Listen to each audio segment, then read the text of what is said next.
پاکستان کی طویل ترین روڈ شاہراہ قراقرم تو اب پنجاب اور خیبر پختونخوا کے بہت سے شہروں تک پہنچ گئی ہے اور یہاں تک اس کو لایا قراقرم ہائی وے فیز 2 کی تعمیر کا منصوبہ، جس کے تحت ہزارہ موٹر وے وجود میں آیا اور پھر سونے پر سہاگا ثابت ہوا دوسرا سیکشن یعنی ہزارہ موٹر وے فیز 2۔ ناظرین، چاروں جانب برفیلی چوٹیاں، ایک طرف بل کھاتے دریا اور اوپر تا حد نگاہ نیلا آسمان، یہ ہے شاہراہ قراقرم، جس کو شاہراہ ریشم یا E35 ہائی وے بھی کہا جاتا ہے، جس کو دنیا کا 8واں عجوبہ بھی کہا جاتا ہے کیونکہ یہ دنیا کی انوکھی ترین لیکن خوبصورت ترین روڈ ہے جو چین اور پاکستان کو ملاتی ہے۔ شاہراہ قراقرم کی تعمیر کا آغاز 1966 یعنی 1966 میں ہوا اور اس کی تکمیل سن 1978 میں ہوئی۔ 1300 کلومیٹر طویل اس شاہراہ کی بنیاد قدیم شاہراہ ریشم تھی۔ اس شاہراہ کا 887 کلومیٹر کا حصہ پاکستان میں جبکہ 400 کلومیٹر سے زائد حصہ چین میں ہے، لیکن حقیقت میں یہ اس سے کئی لمبی ہے۔ جی ہاں، اب یہ 1300 کلومیٹر کی سڑک نہیں بلکہ اس سے زائد ہے اور اب سفر کچھ اور آسان ہونے جا رہا ہے اور مزید شہر بھی اس میں شامل ہو گئے ہیں اور اس کی وجہ ہے شاہراہ قراقرم فیز 2۔ حسن ابدال سے شروع ہونے والی یہ شاہراہ ہری پور، ایبٹ آباد، منسیرہ، بشام، داسو، چلاس، جگلوٹ، گلگت۔ فیز 1 میں یہ روڈ ہنزا، نگر، خنجرہ پاس سے ہوتی ہوئی ایک طرف حسن ابدال اور دوسری طرف چین کا شہر کاشغر، اور اس کے دوسرے فیز میں اس کو پاکستان میں ہی حسن ابدال سے آگے تک توسیع دینے پر کام شروع ہوا ہے جس کی لمبائی 120 کلومیٹر ہے۔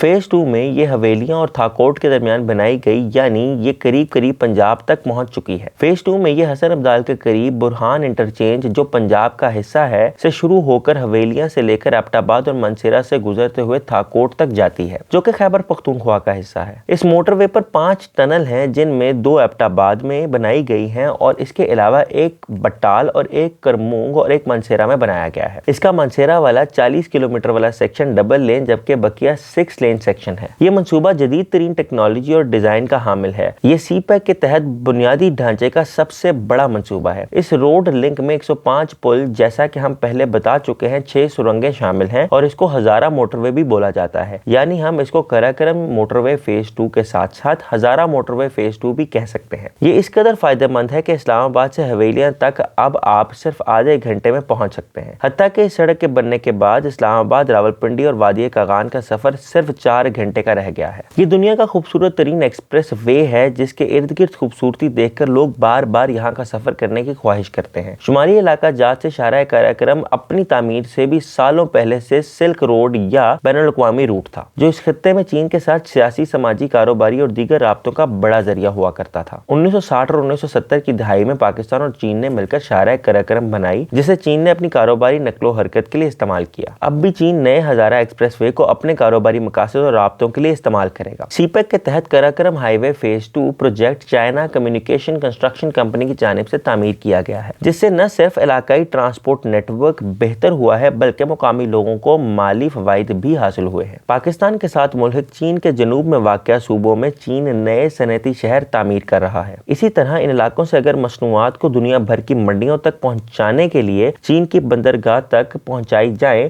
تو کوئی 4000 کلومیٹر سے زائد کا رستہ بنتا ہے، جبکہ پاکستان کے راستے گوادر پورٹ تک صرف 2300 کلومیٹر رستہ بنتا ہے، جس سے اندازہ لگایا جا سکتا ہے کہ یہ روٹ چین کے لیے کتنا فائدہ مند ہے۔ اور اس چین سے پاکستان تک کے روٹ میں قراقرم ہائی وے اور اس کا نیا حصہ ہزارہ موٹر وے فیز 2 کا منصوبہ سی پیک منصوبہ میں ایک اہم ترین منصوبہ ہے۔ یہ پاکستان اور چین کے درمیان تجارت کی مرکزی شاہراہ ہوگی جس پر بین الاقوامی ٹریفک سفر کر رہی ہوگی اور آغاز ہی سے توقع کی جا رہی ہے کہ اس پر تقریباً روزانہ 10,000 گاڑیاں سفر کر سکتی ہیں۔ اس منصوبے کی بدولت مختلف مد میں 38 ارب روپیہ کی سالانہ بچت ہوتی ہے۔ اس منصوبے کا براہ راست فائدہ ہزارہ ڈویژن اور پنجاب میں موجود حسن ابدال کی 70 لاکھ آبادی کو نئے روزگار اور معاشی سرگرمیاں زیادہ ہونے کی صورت میں ہوا ہے، اور اصل مزہ تو تب آئے گا جب اس سے اسلام آباد سے منسیرہ کا سفر کم ہو کر 2 سے 2.5 گھنٹے تک رہ جائے گا، اور یہی تو ہے اصل انقلاب۔ ناظرین، آپ قراقرم ہائی وے فیز 2 یعنی ہزارہ موٹر وے فیز 2 اور اس کی مکمل تکمیل اور اس کے فوائد کے بارے میں جو بھی رائے رکھتے ہیں یا اگر آپ کا اس کے حوالے سے کوئی سوال ہے تو ہمیں کامنٹ باکس میں ضرور آگاہ کریں۔